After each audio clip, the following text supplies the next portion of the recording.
Tamil tips டிவியினுடைய அன்பான உள்ளங்களுக்கு வணக்கம். இந்த வீடியோல ஒரு 8 விஷயத்தை பற்றி கதைக்க போறேன். இந்த 8ஐயும் நீங்கள் கட்டாயம் கடைபிடிக்க வேணும். அதுக்கு காரணம் என்ன அப்படி என்று கேட்டீங்கன்னு சொல்லி சொன்னால், அதாவது நீங்கள் உடம்பு குறைக்கிறதுக்கு ரொம்ப ட்ரை பண்ணும் போது நீங்க என்னென்ன தவறுகளை எல்லாம் செய்யறீங்க என்று பார்க்கலாம். நீங்கள் செய்கிற தவறே உங்களுடைய உடம்பு குறையாம இருக்கிறதுக்கு, குறிப்பா தொப்பை குறையாம இருக்கிறதுக்கு காரணமா இருக்குது. அப்ப ஸ்கிப் பண்ணாதீங்க, வெயிட் பண்ணுங்க. 8 விஷயத்தையும் கேட்டுட்டு நீங்க என்ன வேணும்னாலும் செய்யுங்க. ஓகே, சோ நாங்க ஃபர்ஸ்ட்க்கு போகலாம். இந்த 8 டிப்ஸ்ல முதலாவது டிப்ஸ், நீங்கள் காலையில சாப்பிடாம இருக்கக்கூடாது. ஏன் காலையில சாப்பிட்டீங்கன்னு சொல்லி சொன்னா, ஃபர்ஸ்ட் உங்களுக்கு அந்த நாள் பூராவும் நினைவு ஆற்றல் அதிகமாயிருந்து, அதாவது ஊக்கமான நினைவாற்றல் உள்ள ஒரு மனிதராக நீங்கள் இருக்கிறீங்களாம் காலையில சாப்பிட்டா என்று சில ராமானுஜங்கள், அதாவது அறிவு கூடி ஆராய்ச்சி பண்ணினவங்க சொல்லியிருக்காங்க. எங்கிட்ட இதை கேட்டு என்ன கலைக்க வேணாம். ஓகே, நான் எல்லாம் ஆராய்ச்சி எல்லாம் பண்ணல, சொன்னாங்க. அதை உங்களுக்கு படிச்சுட்டு நான் உங்களுக்கு சொல்றேன். ஓகே, அவங்க இன்னும் சொல்றாங்க, நீங்கள் காலையில கூடிய புரோட்டீன் உள்ள உணவுகளை உண்ண வேணும். உதாரணத்துக்கு ஓட்ஸ் போன்ற உணவுகளை உண்றதால தான் உங்களோட உடம்பு நல்ல எனர்ஜெட்டிக்கா இருக்கும் அப்படின்னு சொல்றாங்க. அப்ப நீங்க காலமேல சாப்பிடாம விட்டா அது நீங்க செய்யற ஒரு பெரிய தவறு. காலமே சாப்பிடாம விட்டுட்டு உடம்பு குறையும் என்று எதிர்பார்க்காதீங்க என்னுடைய அன்பு சகோதரங்களே. நீங்கள் காலமேல கட்டாயம் சாப்பிடணும். நீங்கள் காலமேல ஓட்ஸ் போன்ற உணவுகளை சாப்பிட்டீங்கன்னா, உங்களுக்கு ஓட்ஸ் என்னன்னு தெரியும். ஓட்ஸ உங்களோட காலை சாப்பாட்டுல சேர்த்தீங்கன்னா, நீங்கள் மதியம் சாப்பிடுகிற, வளமையாக சாப்பிடுகிற அளவின் அரைவாசிய மதியம் சாப்பிட்டாலே போதுமானது. இது ஒரு நல்ல விஷயம். காலையில சாப்பிடாம இருந்து கொண்டு மத்தியானம், அதாவது லஞ்ச் டைம் நீங்க போட்டு தாக்கினா, அது உங்களுக்கு நீங்க பண்ணுற ஒரு பெரிய பெரிய பெரிய ஒரு பிழை அப்படின்னு நான் சொல்றேன். ஓகே, இதுதான் நம்பர் 1. செகண்ட் அதிகமான புரோட்டீன் உள்ள உணவுகளை நீங்கள் சாப்பிடுறது. அடிக்க வராதீங்க தம்பி, கொஞ்ச நேரத்துக்கு முதல் தானே நீ புரோட்டீன் உள்ள உணவுகளை சாப்பிட சொன்ன, நீ ஓட்ஸ் சாப்பிடுன்னு சொன்ன நீ அப்படின்னு கேட்காதீங்க. அதாவது தெளிவா கேளுங்க, நீங்கள் சாப்பிடுகிற புரோட்டீன் அளவா இருக்கணும். அதாவது அளவுக்கு மிஞ்சினால் அமுதமும் நஞ்சு. புரோட்டீன் சாப்பிட்டா உடம்பு குறைஞ்சிடும் மச்சான் அப்படின்னு போட்டு புரோட்டீன் அள்ளி போட்டு ஓட்ஸ் அள்ளி போட்டு சாப்பிட்றாங்க இருந்தா தயவு செய்து அப்படி பண்ணாதீங்க. உங்களுக்கு விளக்கம் நான் ஏற்கனவே சில வீடியோக்களை சொல்லி இருக்கிறேன். உடம்பு குறைகிறதுன்றது, அதாவது தொப்பை வைக்கிறது என்பது உங்களுடைய மிதை மிஞ்சிய கலோரி கொழுப்பாக அடைகிறதால தான். அதாவது சாப்பாடு நீங்க தேவைக்கு அளவுக்கு அதிகமா எடுத்து அது கொழுப்பாக உங்களோட உடல்ல சேமிக்கப்படுகிறது தான் உங்களோட உடம்புக்கு காரணம். அதனால நான் இப்ப சொல்ல வர 2வது பிழை என்னன்னு சொல்லி சொன்னா, நீங்கள் அளவுக்கு அதிகமான புரோட்டீனை சாப்பிடுறோம். ஓகே, புரோட்டீன் என்ன செய்யப்படும் சொல்லி சொன்னா, மறுபடியும் கொழுப்பாக மாற்றப்பட்டு சேமிக்கப்படுகிறது. அப்போ ஒரு நாளைக்கு எவ்வளவு புரோட்டீனை படுக்கணும் என்ன கேட்டீங்கன்னா, அதுக்கு நான் உங்களுக்கு இதுல பதில் தரையில கீழே டிஸ்கிரிப்ஷன்ல 2-3 வெப்சைட் அட்ரஸ் போடுறேன். அதுல நீங்க போய் உங்களுடைய வயது, உயரம், பால் நிறை அதுகளை வச்சு கால்குலேட் பண்ணலாம். அதாவது ஆளுக்கு ஆள் புரோட்டீன் தேவையின் அளவு மாறுபடுகிறது. நான் எக்ஸாக்டா உங்களுக்கு சொல்ல முடியாம இருக்குது நீங்க எத்தனை கிலோ புரோட்டீன் சாப்பிடணும். தம்பி, புரோட்டீன் கிலோ கணக்கில் சாப்பிடலுமா அப்படின்னு கேட்டீங்கன்னா இல்ல. புரோட்டீன் கொஞ்சம் சாப்பிட்டாலே அது உங்களுக்கு ரொம்ப சக்தியை கொடுக்கும். ஓகே, அதனால கீழே இருக்கிற இணையதள முகவரியை நீங்கள் போய் பார்த்து அதுல வேணும்னா நான் இன்னொரு வீடியோல உங்களுக்கு நான் சொல்லித்தரேன் எப்படி நீங்க அதை செய்ய வேணும்னு சொல்லி. இந்த வீடியோல தனியாக உங்களுக்கு கீழே டிஸ்கிரிப்ஷன் பகுதியில அதை போட்டு விடுறேன்.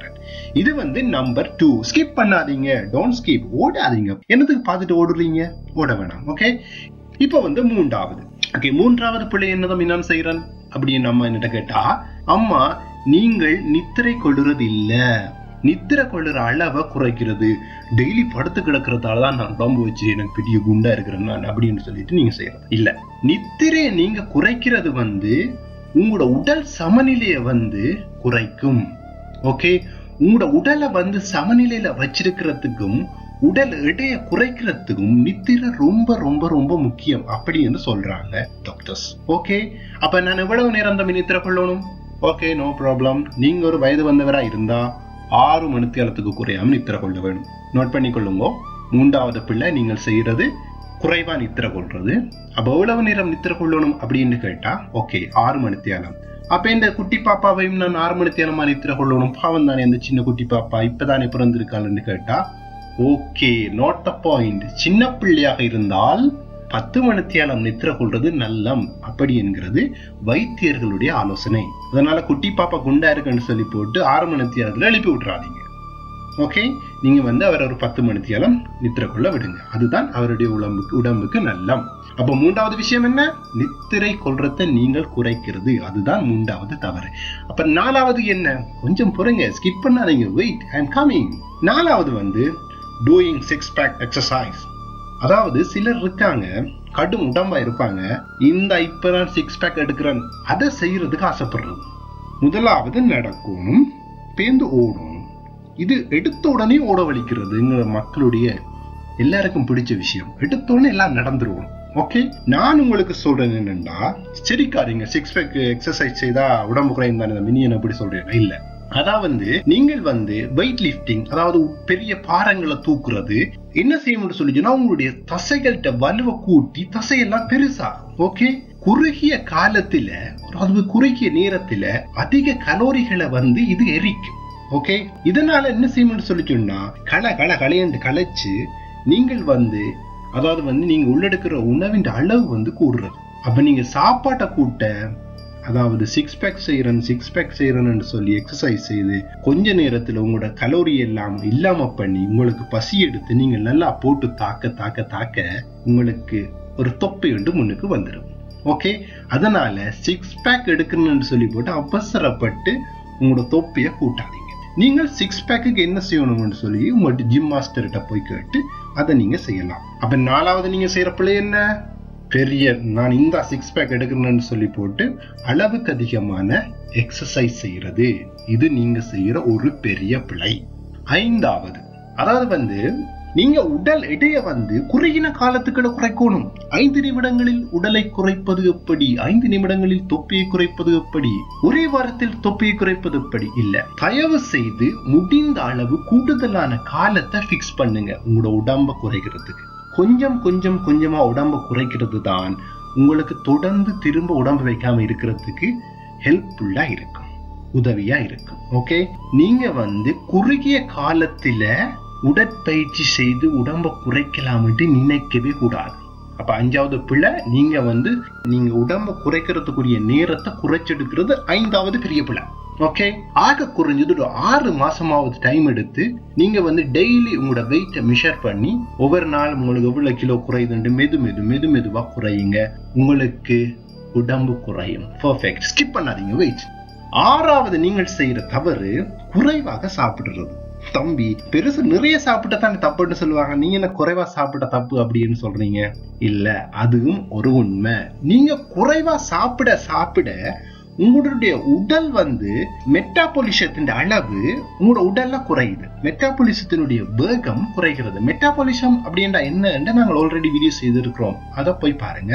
மெட்டாபாலிசத்தின் வேகம் குறைகிறதால ஒரு நாளைக்கு உங்களோட உடம்பு 1000 கிலோ கலோரியை விட குறைவா உள்ளெடுத்து என்று சொல்லி சொன்னா உங்களுக்கு உடல் சோர்வு எல்லாம் ஏற்படும். அப்ப 6வது நீங்க செய்யற புள்ள கொஞ்சமா சாப்பிடுறது, கணக்கியா சாப்பிடுறதும் புள்ள, கொஞ்சமா சாப்பிடுறதும் புள்ள, அளவா சாப்பிடுங்க. ஓகே, அப்ப பெரிய புள்ள கொஞ்சமா சாப்பிடுறது. 7வது விஷயம், நார்பொருட்கள் அடங்கிய உணவுகளை உட்கொள்ளாமல் இருப்பது. இது என்ன மேட்டர் புதுசா இருக்கு அப்படின்னு கேட்காதீங்க. நார்பொருட்கள் அடங்கிய உணவுகளை உட்கொள்ளாமல் இருக்கிறதும் நீங்கள் செய்யற ஒரு பெரிய புள்ள. நார்பொருட்கள் அடங்கிய உணவுகளை உட்கொள்ளாமல் இருக்கிறது நீங்க செய்யற 7வது பெரிய தவறு. இது என்ன செய்யும் பார்க்கலாம். நார்பொருட்கள் நீரை அப்சர்வ் பண்ணி, அதாவது உறிஞ்சி உங்களோட உணவு கால்வாய்க்குள்ளால அப்படியே டிராவல் பண்ணிக்கல இது என்ன செய்ய முடியும்னா, மற்ற உணவுகள்கிட்ட தேவை, அதாவது உங்களுக்கு பசி எடுக்கிறது தேவையில்லாத உணவுகளை நீங்க சாப்பிடுற வீதத்தை குறைக்கும். அதனால நீங்கள் பொருட்கள் அடங்கிய உணவுகளை உண்ணாமல் இருக்கிறது ஒரு பிள்ளை. அதனால நல்ல நார்ச்சத்துள்ள உணவுகளை உண்ணுங்க அப்படி என்று சில ரிசர்ச் ராமானுஜங்கள் சொல்லி இருக்கிறாங்க. ஓகே, ஸ்கிப் பண்ணாதீங்க. கடைசி டிப்ஸ் அதையும் கேட்டுட்டு நீங்க போங்க. ஓகே, 8வது டிப்ஸ் என்ன அப்படின்னு கேட்டீங்கன்னா, அதாவது டிப்ஸ் இல்லாது நீங்க செய்யற பிள்ளை, ஸ்டாப் ஈட்டிங் நிறை உணவு. அதாவது நிறை உணவுன்னா உங்களுக்கு தெரியும், முட்டை, பால். முட்டையும் பாலையும் குடிச்ச நான் பெரிய குண்டா வந்துடும் அப்படின்னு சொல்லி போட்டு சில பேர் அதை குடிக்க மாட்டுருவாங்க. ஏன் அப்படி தப்பு எல்லாம் பண்றீங்க? முட்டையும் பாலும் நிறை உணவு என்று நாங்க சின்னல இருந்தே படிச்சிருக்கிறோம். நிறை உணவுன்னா உங்களுக்கு யாரும் சொல்லுதா தனியா கொழுப்பு தான் அதுல இருக்குண்டு? இல்ல, கொழுப்பு ஒரு கொஞ்சம் இருக்குது, நிறைய விட்டமின் இருக்குது, புரோட்டீன் இருக்குது, நிறைய உணவு கொண்டு இருக்குது, சக்தி இல்ல. ஓகே, கலோரியை கொண்டிருக்கு முட்டையும் பாலும். ஓகே, அப்ப இதை நீங்கள் தவிர்க்கிறது நீங்கள் செய்யற பெரிய பிள்ளை. இனி அப்படியெல்லாம் செய்யாதீங்க. இயற்கையான வழிகளை பயன்படுத்தி உடம்பு குறைக்கிறது தான் உங்களுடைய உடல் ஆரோக்கியத்துக்கு நல்லா. இந்த 8 விஷயத்தையும் தயவு செய்து செய்யாதீங்க. வடிவா சாப்பிடுங்க, நல்லா நித்திர கொள்ளுங்க, டென்ஷன் ஆகாதீங்க, அண்ட் சத்துள்ள உணவுகளை சாப்பிடுங்க, அளவா சாப்பிடுங்க. Okay, thank you, bye by.